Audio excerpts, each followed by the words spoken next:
அன்பான சகோதர சகோதரிகளுக்கும் ஊழியக்காரர்களுக்கும் இயேசு கிறிஸ்துவின் நாமத்தில் வாழ்த்துதல் தெரிவிக்கிறேன். என் ஊழியத்திற்கான சாட்சி, தேவன் என்னை அழைத்த அழைப்பை. நான் சாதாரணமான சம்பவம் அல்ல. இந்த ஊழியம் என்னை அழைத்தது.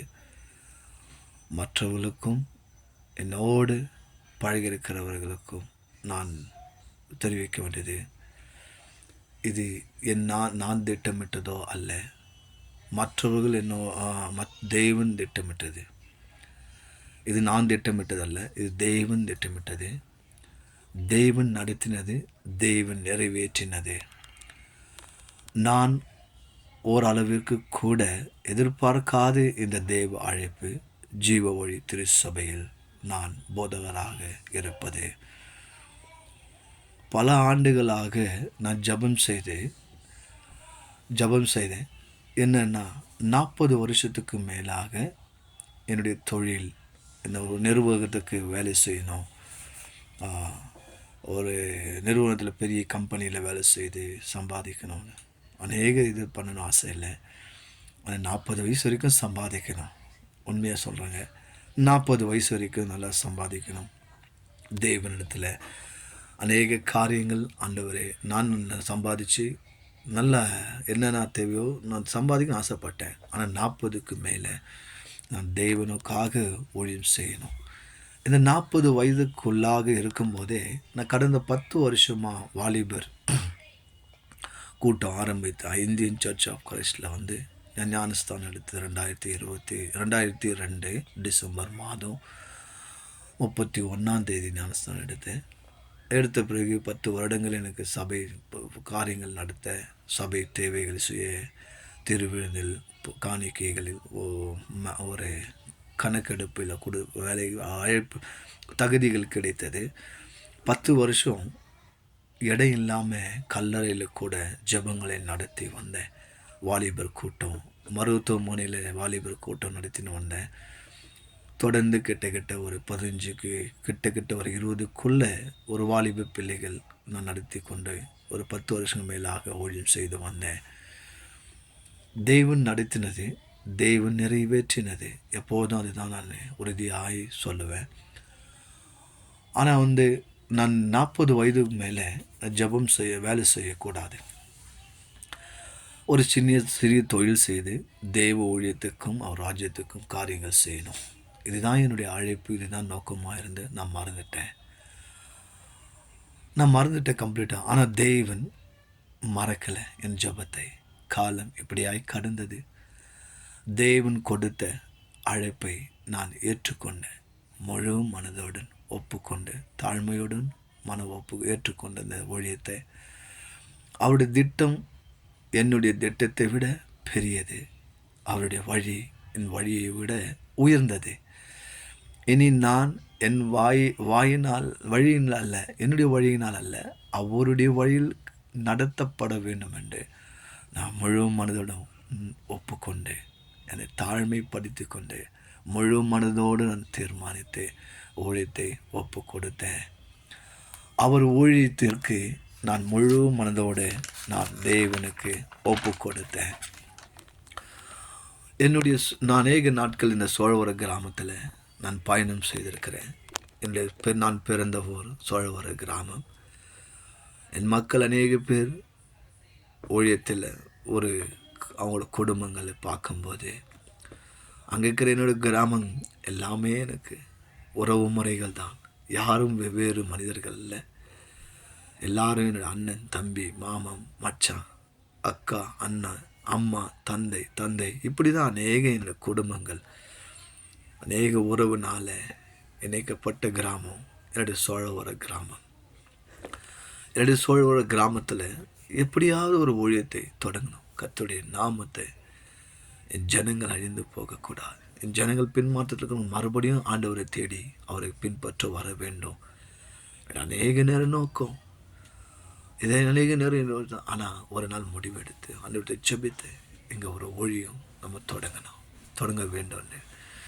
வீட்டில் 2024 தேவன் சித்தத்தின்படி அது ஆரம்பிக்கப்பட்டது.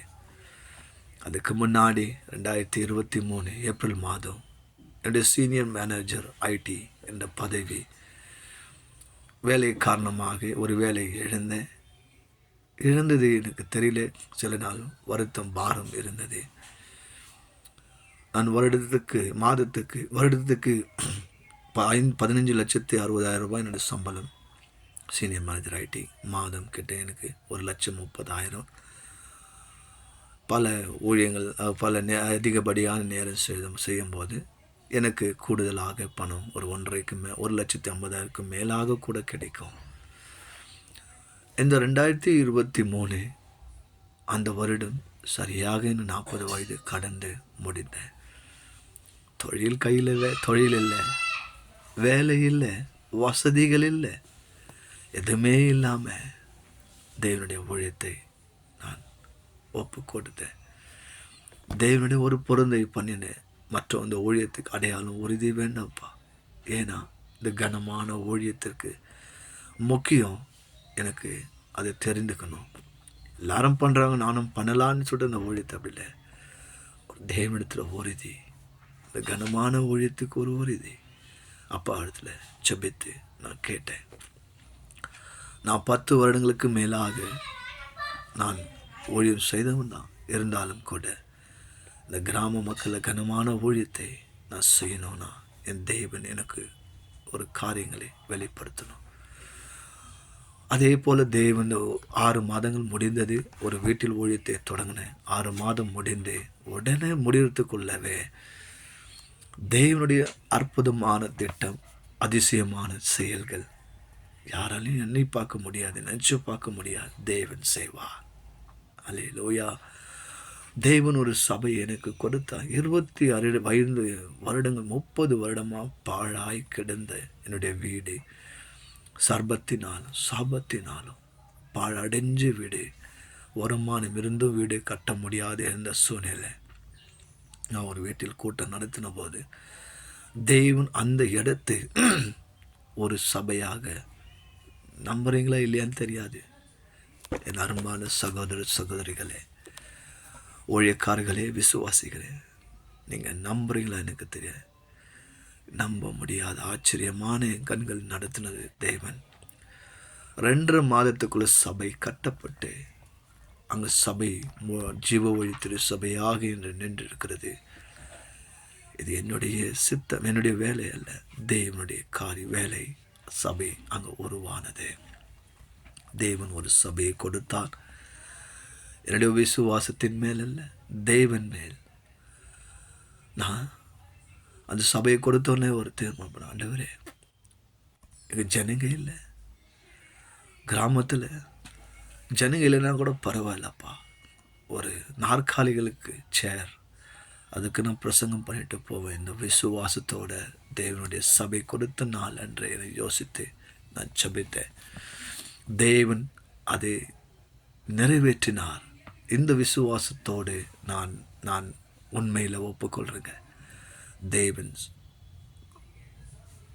என் விசுவாசத்தை அங்கீகரித்தார். ஏன்னா பிரசங்கம் ஒரு சேருக்கோசரம் நான் பிரசங்கம் போன ஜனங்க இல்லைன்னா கூட பரவாயில்லன்னு யோசித்தேன். ஆனால் மக்கள் இல்லை என்றாலும் கூட என்னோடு தேவன் இருந்தார். இதுதான் சொல்லுவேன். தேவன் இருக்கிறார், தேவன் நடத்துகிறார். ஆமென். தேவன் நடத்துகிறார். ஜனங்களே, தேவன் சபை விரிவுபடுத்தினார். சந்தோஷமாக இருக்கு. என்னை கேட்கல, என் வார்த்தையை கேட்கல, தேவனுடைய காரியம் நடத்துகிற காரியத்தை ஜனங்கள் பார்க்குறாங்க. மக்கள் தேவன் சபையை விரிவுபடுத்தினார். இப்போது 30-40 மேலாக ஜனங்கள் மேற்கொண்ட சபையை தேடி வருகிறாங்க. இந்த கிராமத்தில் அங்கே உள்ள சபை அநேக பேர் 2-3 சபைகள் இருக்கிறது. நான் சபையை குறை சொல்லலை, சபையை தாழ்த்தலை. எல்லாரும் தேவனுடைய ஊழியத்தை ராஜ்யத்தை செய்கிறவர் தான். அங்கே தொடர்ந்து போகிற ஜனங்க ஒரு 10-15 பேர் கூட இருக்காது. ஜனங்களே 15க்குள்ளே தான் இருப்பாங்க. ஆனால் இன்றைக்கி தேவன் என்னுடைய சபை, இந்த ஜீவ வழி சபை, என்னுடைய சபைன்னு சொல்லறதுக்கு தகுதி இல்லை.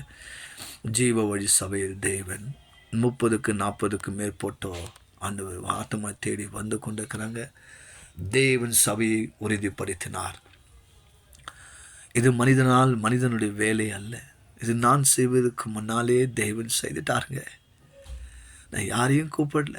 நான் செய்வதற்கு முன்னாலே தேவன் ஜனங்களை அவருடைய வேலையை தேவன் செய்தார். நான் செய்வதற்கு முன்னாலே தேவன் செய்தார். இது முழு மனதோடு என் முழு ஆத்மாவோடு ஒப்புக்கொள்கிறேன். நான் சாட்சியம் அறிக்கை எடுக்கிறேன். இது மனிதனுக்கான வேலை அல்ல.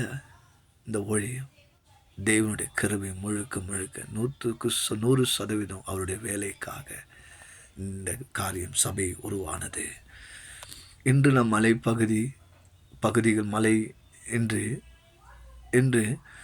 மலைப்பகுதிகள் தேவன் அடைய முடியாத இடத்துல கூட, இடங்களில் மக்கள் யாரும் செல்ல முடியாத இடங்களில் கூட இயேசு என்னை அனுப்புகிறார். நான் சந்தோஷமாக சொல்கிறேங்க. இயேசு என்னை அனுப்புகிறார். இயேசு என்னை அனுப்புகிறார் தான் சொல்லுங்கள். என்னை நடத்தி செல்கிறார். அவர் வாசல் எனக்கு திறக்கிறார். எனக்கு பாதையை உருவாக்கி கொடுக்கிறார். மலைப்பகுதியில் இப்போ அங்கிருந்து சில குடும்பங்கள் அங்கிருந்து சில குடும்பங்கள் இந்த சபையை ஆத்துமாக்களை தேவன் கொண்டு வருகிறார். அங்கிருந்து சில குடும்பங்கள் சபைக்கு வந்து கொண்டிருக்கிறாங்க. சபைக்கு வந்து கொண்டிருக்கிறாங்க. இதுதான் என்னோட உண்மையான சாட்சியம் சொல்ல முடியும். அதனால் தேவன் யாரையும் நிறுத்த முடியாது. தேவனுடைய காரியத்தை தேவன் செய்கிற காரியத்தை யாரும் நிறுத்த முடியாது. அவரை தடுக்கும் அவருடைய காரியத்தை யாராலும் தடுக்க கூட முடியாது. நான் ஒரு வார்த்தையை மட்டுமே சொல்ல விரும்புகிறேன். கூப்பிட்டது தேவன், நடத்துவது தேவன், என்னை முடிப்பதும் தேவன். இந்த ஊழியத்தை குறித்து சொல்கிறேன். இன்றைக்கி பாஸ்டாக இந்த ஜீவ வழி சபையில் திரு சபையில் இருக்கிறேன்னா என்னோட திறமைனால் அல்ல, படிப்பினால் அல்ல, என் முயற்சினால் அல்ல. இயேசுவின் கிருபை, இயேசுடைய தயவு, இயேசுடைய கிருபை மட்டும்தான் இங்கே இருக்கிறது.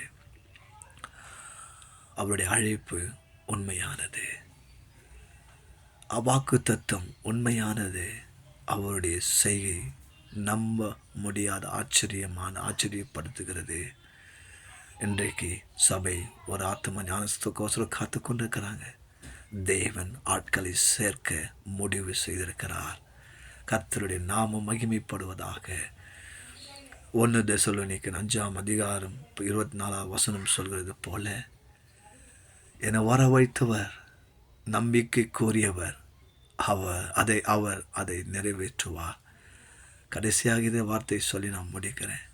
இந்த ஊழியம் தேவனால் எனக்கு கொடுத்துக்கப்பட்ட ஊழியம். மனிதர்களால், மனிதர் யோசிக்கிறபடி இல்லை, மனிதர் சிந்திக்கிறபடி காரியங்கள் அல்ல. கர்த்தருடைய நாமம் அல்லாமல் வேறொரு நாமம் உயர்த்தப்படாது, மகிமைப்படுத்த முடியாது. இந்த ஊழிய கனமான ஊழியத்தை இந்த வேலைக்காரனுக்கும், இந்த அடியனுக்கும், இந்த குடும்பத்துக்கு, என்னை நம்பி இந்த ஊழியத்தை கொடுத்த தெய்வன் நாமம் மகிமைப்படுவதால் கர்த்தரே எங்கு போதும் உயர்ந்திருந்து அவர் நாமம் மட்டும் மகிமைப்படும்படி சோத்திருக்கிறேன். அன்பான விசுவாச ஜனங்களே, ஊழியக்காரர்களே, விசுவாசிகளே, கிராமத்தில் ஊழியம் செய்வது நான் கேள்விப்பட்டிருக்கிறேன். இன்றைக்கு தான் அதை உணர்கிறேன். சிட்டியிலிருந்து, பெங்களூர்லேருந்து நான் கிராமத்திற்கு வந்து ஊழியம் செய்கிறேன். உங்கள் ஊழியம், நீங்கள் கர்த்தர் உங்கள் கிராம ஊழியங்களை கண்டிப்பாக நிறுத்தணும். நல்ல ஜனங்கள், அன்பான ஜனங்கள், அருமையான ஜனங்கள். தேவன் இந்த கிராமத்தில் ஒரு எழுப்புதல் கொண்டு வருவார். என்னுக்கோசரம் ஜபித்து கொள்ளுங்கள். என் ஜீவ வழி குடும்பத்துக்கோசரம் ஜபித்து கொள்ளுங்கள். என்னோட விசுவாச மக்களுக்கு, சபை தேடுகிற மக்களுக்கு, அங்கே உள்ள அநேக சபைகள் நிரம்பி வாழணும். அந்த சபைகளுக்கு ஜபித்து கொள்ளுங்கள். கர்த்தர் நாமம் மகிமைப்படுவதாக. இன்னும் அநேக இடத்துல சபைகள் 2 இடத்துல நிறுவ வேண்டுமா இருக்கிறது. கர்த்தர் உதவி செய்வாராக. கர்த்தர் உங்கள் ஜெபத்தின் மூலம் எங்களை தாங்கி எங்களை வழி நடத்துங்க. இயேசு கிறிஸ்து நாமத்தில் என் பணியுடன் கேட்டு இந்த வேலை ஒரு விசையாக உங்களை வாழ்த்து சொல்கிறேன். கர்த்தர் நாமம் மகிமைப்படுவதாக. ஆமென். Praise the Lord.